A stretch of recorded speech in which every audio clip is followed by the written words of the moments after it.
Hello mga ka-amazing. So after nako mulak og mangga na naglimpyo sa mangga, nagkape-kape po dayon ko sa kabuntagon para di ko gutmon og sayo.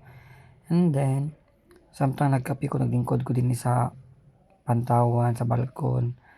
Kanon na bitaw ko tong wali sa mong pastor atong Domingo nga iya magong giingon nga dapat daw mapasayloon ta nga pagkatao.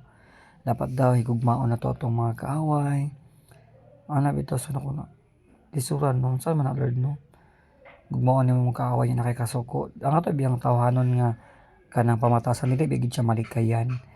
So para sa kuha kanang dako siya nga kuan ba trabahoon emotionally ug mentally nga ilab nimo imong mga tawo nga siyempre bugat sa mga kasing-kasing kay na sila na may mga conflict.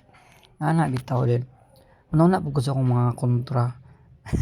Mga kontra man gyud bitaw na ko mga bashers ba kay ako dili pud perpekto dagan sa akong kinabuhi sa akong pagkatao sa akong pagka-choreographer na po ko yung mga lapses wala na akong nagitago sa kadaghanan nga ako yung mga lapses pero kana siya nga mga lapses mga ka-amazing dili na ko na siya kagustuhan o dili na ko na siya tinuyuan nga mahitabo na gyud siya mga instances bitaw sa life may na may mahitabo na siya nga need gid nato siya agian na so unang maka-create pug ko dili gyud makakuan kog mga kahiubos ug mga kasakit sa laing mga tao wala samot lang sa mga kabayutan nga kuan pod mga friends pod nako so ingana siya din nako na while naminaw ko sa wali atong Domingo nako na saan man Lord na Lord sayloon ako siya niya or dili man ako na makayag una good pero naisa ko na nga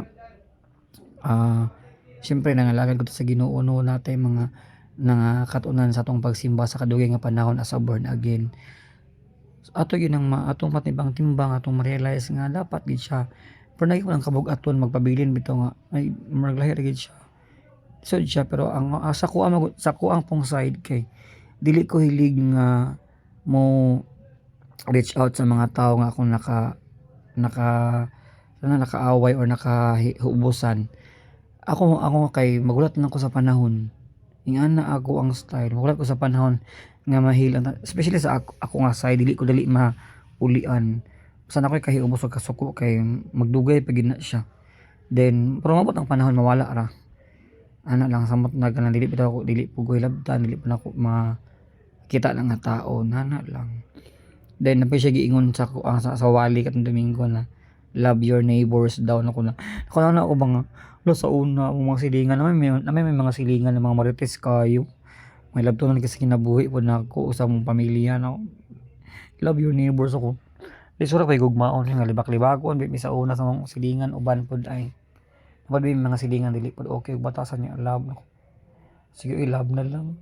Pero sa una mga ka-amazing katong sa silingan namo sa mga gipuy-an sa una. Maayo man minagdan pod sa mong silingan bisag na mga laing istorya pod. Ana lang dili lang may mag-mind kay normal lagi na siya man ako bitaw kung magbalay ko gusto ko lagi og silingan kay kapoy kay dugol-dugol kay kinabitaw ang dili malikayan gawas kayong mga silingan mga maayog batasan niya kasagaran bi marites di ba kay mostly bigid marites bigid kasagaran so mo lang to mga ka-amazing nga nag-share lang ko sa ako ang thoughts og kanang storytelling na taning buntaga. Thank you so much for watching.